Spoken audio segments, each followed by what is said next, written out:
कधी विचार केलाय का की एका प्राचीन आश्रमात घडलेल्या विश्वासाघाताची गोष्ट आपल्याला आजच्या जगाबद्दल काहीतरी महत्त्वाचं शिकवू शकते?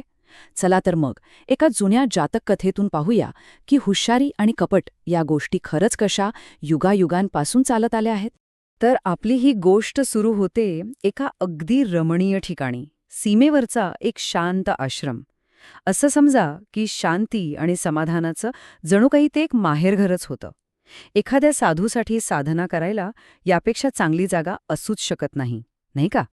आता या गोष्टीत आपल्याला भेटतात दोन मुख्य पात्र. एक म्हणजे त्या आश्रमात आधीपासूनच राहणारे एक ज्येष्ठ साधू, आणि दुसरे म्हणजे आश्रय शोधत आलेले एक नवीन पाहुणे. बरं का, ते ज्येष्ठ साधू अगदी मोकळ्या मनाचे होते, स्वागत करणारे. पण तो जो पाहुणा होता ना, त्याच्या त्या पारखणाऱ्या नजरेत काहीतरी वेगळेच डाव शिजत होते. आणि याच आदरातिथ्याचा गैरफायदा घेतला गेला. इथूनच आपल्या कथेचा तो भाग सुरू होतो जिथे विश्वासाला तडा जातो. चला बघूया नेमकं हे कसं घडलं. त्या नवीन आलेल्या पाहुण्यांचा प्लान अगदी थंड डोक्याने केलेला होता. सगळ्यात पहिलं पाऊल त्याने त्या ज्येष्ठ साधूंना तीर्थयात्रेला जाण्यासाठी तयार केलं. मग त्यांचा विश्वास संपादन करण्यासाठी त्यांच्यामागे आश्रमाची काळजी घेण्याची जबाबदारी स्वतःहून स्वीकारली. आणि तिसरा, सगळ्यात क्रूर डाव, त्याने गाववाल्यांमध्ये त्या साधूंबद्दल वाईट साईड बोलायला सुरुवात केली, अफवा पसरवल्या. आणि मग शेवटचा घाव, जेव्हा ते बिचारे साधू परत आले तेव्हा त्यांना त्यांच्याच घरात प्रवेश नाकारण्यात आला. विचार करा, या विश्वासाघाताचा परिणाम किती भयंकर झाला असेल. ज्यांनी स्वतःच्या हाताने तो आश्रम उभारला होता ते ज्येष्ठ साधू एका क्षणात रस्त्यावर आले, बेघर झाले. आणि ज्या समाजाची त्यांनी इतकी सेवा केली त्याच समाजाने त्यांना वाळीत टाकलं. आता जेव्हा ही गोष्ट बुद्धांपर्यंत पोचली तेव्हा त्यांचं उत्तर खूप गूढ आणि खोल अर्थाचं होतं. ते म्हणाले, बंधूंनो, ही काही पहिलीच वेळ नाहीये की ह्या माणसाने दुसऱ्याला त्याच्या घरातून हाकलून दिले. विचार करा, या एका वाक्याने बुद्धांनी सगळा संदर्भच बदलून टाकला.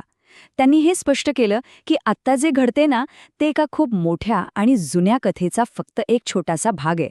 आणि मग बुद्ध एक जुनी गोष्ट सांगायला सुरुवात करतात. पण ही गोष्ट माणसांची नाहीये, ही गोष्ट आहे दोन माकडांची. तर ह्या गोष्टीत आहेत दोन माकडं. एक आहे लहान, लाल तोंडाचं, जे आपल्या गुहेत अगदी आरामात सुरक्षित बसलंय. आणि दुसरं एक मोठं, काळ्या तोंडाचं माकड, जे बाहेर पावसात थंडीने अक्षरशः कुडकुडतंय. ते लहान माकड आपल्या जागेत खुश होतं, समाधानी होतं. पण त्या मोठ्या माकडाच्या डोळ्यात मात्र दुसऱ्याच्या जागेवर कब्जा करण्याची लालसा दिसत होती. आता त्या मोठ्या माकडाने लहान माकडाला फसवण्यासाठी एक युक्ती केली. त्याने एका गोड, काव्यात्मक खोटेपणाचा आधार घेतला. हे आपल्याला दाखवतं की धूर्तपणा नेहमीच कसा गोड शब्दांचा बुरखा पांघरून येतो. मोठ्या माकडाने गाणं म्हणायला सुरुवात केली, जणू काही तो मोहच घालत होता. पिकली आहेत अंजिरं, वडही आहे छान, माकडाच्या खाण्यासाठी तयार आहे रान, चल माझ्याबरोबर आणि खा, भुकेने का होतोस हैराण.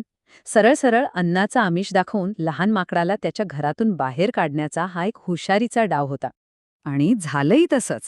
हा डाव यशस्वी झाला. बिचारे लहान माकड फळांच्या आशेने बाहेर पडलं आणि मोठ्या माकडाने क्षणाचाही विलंब न लावता त्याची गुहा बळकावली. पण थांबा, गोष्ट इथेच संपत नाही. खरी मजा तर आता सुरू होणार आहे. ही आहे बुद्धीची लढाई, जेव्हा फसलेलं माकड ताकदीने नाही तर स्वतःच्याच हुशारीने डाव परतवण्याचा निर्णय घेतं. लहान माकड परत आलं आणि मोठ्या माकडाला ऐकू जाईल अशा मोठ्या आवाजात, जणू काही आनंदाने नाचतच, म्हणायला लागलं, धन्य तो जो मान देतो वडीलधाऱ्या माणसांना, तसाच आनंदी मी झालो ती फळं खाऊन आता. म्हणजे बघा, त्याने असं भासवलं की त्याला खरंच कितीतरी चविष्ट फळं खायला मिळालीयत. काय जबरदस्त प्रतिडाव होता हा. यावर त्या मोठ्या माकडाने दुसऱ्याची हुशारी ओळखून उत्तर दिलं, अरे, एक माकड दुसऱ्या माकडाच्या युक्त्या लांबूनच ओळखतं. जुन्या मुरलेल्यांना फसवणं इतकं सोपं नसतं. म्हणजे एक प्रकारे त्याने कबूलच केलं की लहान माकडाचा डाव त्याच्या लक्षात आलाय आणि हा खेळ आता येथेच संपला. आणि आता येतो कथेचा तो भाग जिथे बुद्ध या दोन्ही गोष्टींना एकत्र आणतात. या कथेमागचा खरा अर्थ ते आता उलगडून सांगतात. बुद्धांनी सांगितलं की आश्रमातले ते ज्येष्ठ साधू म्हणजे दुसरं तिसरं कोणी नसून पूर्वजन्मीचे तेच लहान लाल तोंडाचे माकड होते.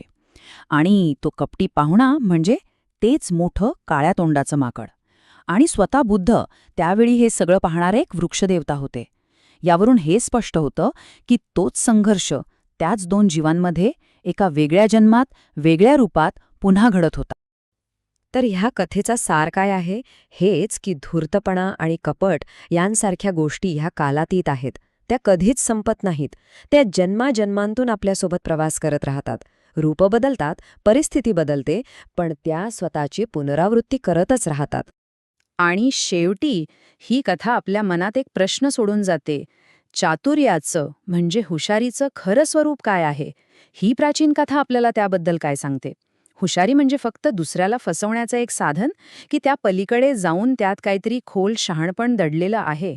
यावर आपण सगळ्यांनीच विचार करायला हवा.